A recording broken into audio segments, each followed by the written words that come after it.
What's up guys, welcome back to Phil Always Wins. Today we are going to be breaking down the full card of UFC Fight Night, Mateusz Gamrot taking on Quillan Salkid. Before we get into it, don't forget to follow me on Instagram to be the first to know about my weekly UFC betting tips. And to kick off the night, we have a women's flyweight fight between Juliana Miller and Ravena Oliveira, where I think that Miller is going to get the win. To put it simply, both of these fighters suck and I hate betting on Miller, but she has shown more success in the UFC, and I also think that she's a more confident fighter at this point in her career. Oliveira has already lost all 3 of her UFC fights, and every time we see her back in the octagon, she doesn't seem to have improved in any sort of way. Now, losing 3 fights in a row can really affect her mentality and confidence, especially since her career is probably on the line for this fight. Oliveira is primarily a striker with decent power in her hands, and she does have the striking advantage in this fight, but to be honest, her striking doesn't really impress me in any way, because she just swings wild hooks or she blitzes in recklessly. Miller has already fought more talented and dangerous strikers in the UFC, like Carly Judas, and although she did look shaky on the feet in that fight,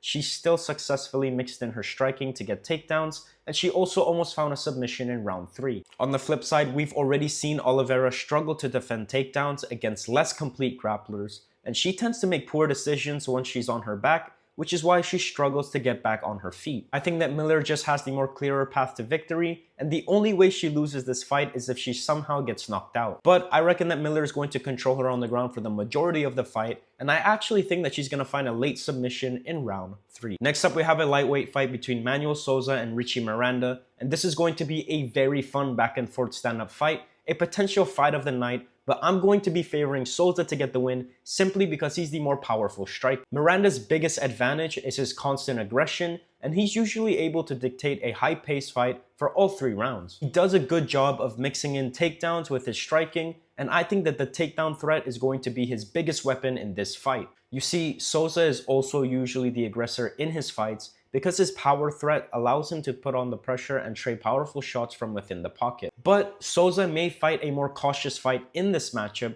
because if he gets overly aggressive, he could get taken down and lose the round from ground control. Sousa has already proven that he can fight a high-paced fight against a UFC-level opponent, while Miranda has only ever fought fighters in the LFA, and he's going to be making his debut this Saturday. Miranda has never fought anyone as powerful and technical as Sousa is, and if they stand and trade shots, then I trust Sousa's power and chin more than I trust Miranda's. There's definitely going to be a moment where Sousa lands something clean, and I don't think that Miranda will be able to take it, and so I reckon that Sousa will be able to find a knockout in round 2. Next up, we have a women's strawweight fight between Alexia Thainara and Amanda Lemos, where I think that Thainara is going to get the win. Lemos is a 39-year-old veteran that has fought everyone in the strawweight division, and she fights her best fight when she can keep the fight standing. The main problem for Lemos is that she's always been most vulnerable against opponents who can consistently wrestle, and that's exactly how Thainara fights. Thainara is really good at pressuring her opponents and turning her fights into grappling battles. She doesn't waste much time striking at range, and she's constantly looking to close the distance, force clinch exchanges, and work for takedowns. Once she gets her fights to the ground, she's very good at staying in control and making her opponents carry her weight. I also think that the smaller cage at the apex works in Thainara's favor because there isn't much space for Lemos to move around and pick her shots, which should make it easier for Thainara to back her up and force the kind of fight that she's looking for. Although Lemos does do well in the scrambles, she's lost her last 2 UFC fights to grapplers because she's too old and can't outstrength these younger prospects. And so I'm not going to overthink this. I think that she's going to get outgrappled for all 3 rounds and lose a unanimous decision. Next up, we have a very fun heavyweight fight between Steven Asplund and Guilherme Pat, where I think that Asplund is going to get the win. Asplund is like the Tommy McMillan of the heavyweight division in the sense that he fights at a very high pace and just keeps on coming forward no matter what you throw at him. He's not the hardest hitting heavyweight, but he's good at creating different angles and landing the cleaner shots, which is why 6 of his 7 wins have come by way of knockout. Pat is literally the opposite of Asplund. Because he's got so much muscle mass, he naturally has a lot of power in his hands, but he's unable to throw at an intense volume because it'll tire him out quite quickly. Instead, he prefers to fight at a slower pace and pick his shots one at a time in hopes to find that one knockout shot. But we saw that backfire for him in his last fight against Thomas Peterson, where Pat was simply just not doing enough on the feet and falling behind on the scorecards. Pat's always over-swinging, and I think that that'll work against him in this fight because Asplund is the faster fighter that'll be able to land something and move out of range before Pat can even land his counters. Missing a lot of shots is quite tiring, especially with all the muscle mass that he's carrying, and the longer this fight goes, the more I favor Asplund. Asplund has also proven that he has a good chin and he can take a shot to land one of his own, and I trust his durability to be able to force Pat to fight a messy fight at a high pace that he's not comfortable fighting at. And so I reckon that Asplund is going to overwhelm Pat with his constant aggression until he finds a knockout in round 2. Next up, we have a featherweight fight between Yadier and Darren Elkins, where I'm favoring Yadier to get the win. If Yadier loses this fight, then he'll really need to be investigated for fixing his fights. He won his UFC debut fight via submission as an underdog,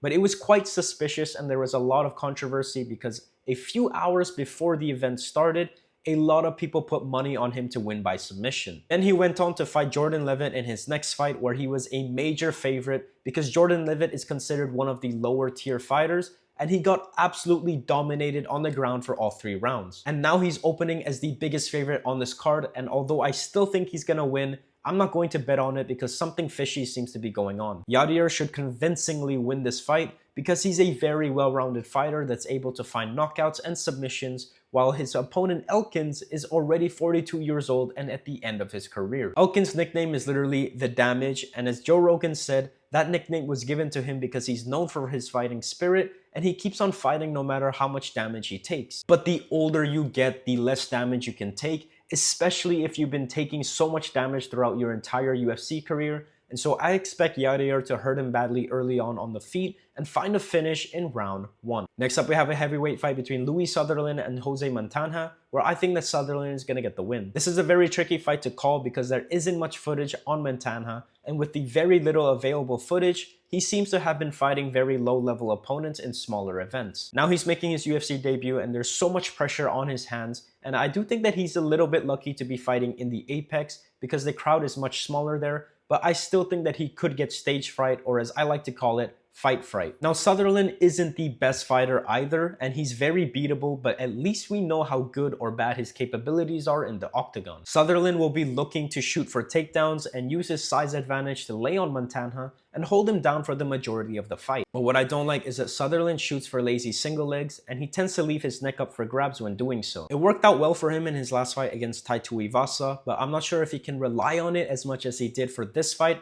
because Montanha has dangerous submission threats. They both don't really offer much on the feet, but I do favor Sutherland there because at least we know that he has some hard low kicks, one of which broke Walter Walker's shin when they fought. He also comes out aggressively swinging, while Montanha prefers to fight a more patient fight on the feet, and as usual, I like to favor the aggressor when it's a stand-up fight. Montanha has the finishing upside on the ground because he could lock up a submission, but I think that Sutherland's experience is going to allow him to fight a smarter fight and get a win on the scorecards. Next up, we have a lightweight fight between Billy Quarantillo and Diego Ferreira, where I think that Ferreira is going to get the win. This is a perfect redemption fight for both of these veterans because they're both on a 2-fight losing streak in the UFC. Even though Ferreira is already 42 years old, he's the more powerful striker that has the faster hands in this matchup. He definitely has the finishing upside in this fight, and I like that he's dangerous both on the ground and on the feet.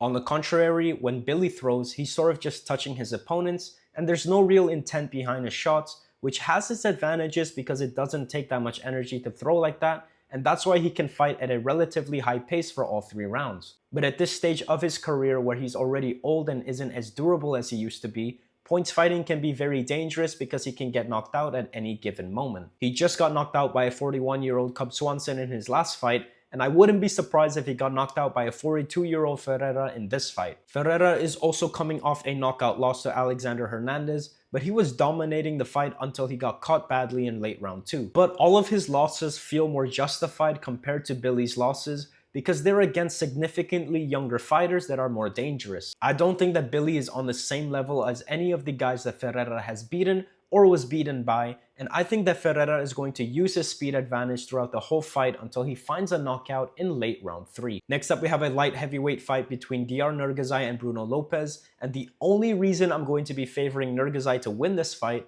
is because this is going to mainly be a stand-up fight, and Bruno Lopes is coming off back-to-back knockout losses. Bruno's chin is quite questionable at this point in his career, and Nurgozhay is the faster striker that's more than likely going to catch his chin a couple of times, and I just don't think that Bruno will be able to survive that. The only thing that I don't like about Nurgozhay is that he tends to throw 2 shots then reset, which can make him quite predictable on the feet, and that gives Bruno the opportunity to make reads and land some nasty counter shots when he least expects it. But to be honest, there isn't much about Bruno that really impresses me, and his only win in the UFC was a fight where he just clinched for all 3 rounds and won a unanimous decision. Given that Nurgozhay's base is wrestling, I doubt that Bruno will be able to dominantly hold him against the cage for a long period of time. Neither Bruno or Nurgozhay fights at a high pace, so I reckon that Nurgozhay will use his speed advantage to slowly break Bruno down until he finds a knockout in round 3. Next up, we have a welterweight fight between Ty Miller and Billy Ray Goff, where I'm taking Miller to get the win. This is a very fun fight between 2 prospects that are both in the prime of their careers,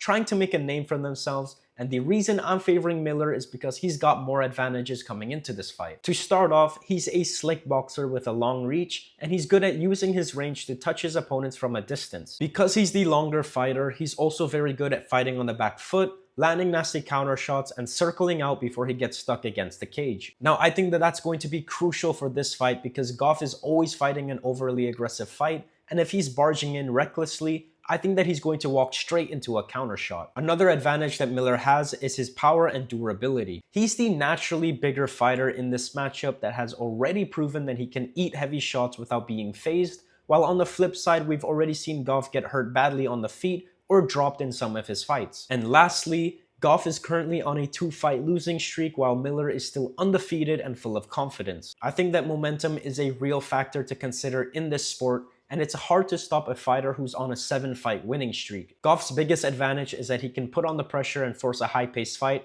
but Miller has already proven that he can also fight at a very high pace, and so I doubt that he'll struggle in this fight. I do think that Goff will put up a good fight before he gasses out and gets finished in round 3. And just like that, we are in the main event of the evening where we have a lightweight bout between Quillan, Salkid, and Mateusz Gamrot, and this is going to be a very close fight, and the only reason I'm favoring Salkid to win is because he's the more likely fighter to find a finish. Obviously, Gamrot's biggest advantage is his grappling capability, and just the fact that he can constantly shoot for takedowns for 3 rounds, but what worries me is that we've never seen him do it for 5 rounds, especially against an opponent that's also very knowledgeable in the grappling exchanges. Salkid actually started off as a grappler, which is why you can see that he knows how to float on top of his opponents to secure dominant positions on the ground. Now, I'm not saying that he's the better grappler in this matchup, but I do think that he's going to shock a lot of people on the ground by sprawling into dominant positions, and I actually think that he could win a round or 2 on the ground. I also like that Salkid threatens submissions more often than Gamrot does, and even though Gamrot is coming off a submission win over Esteban,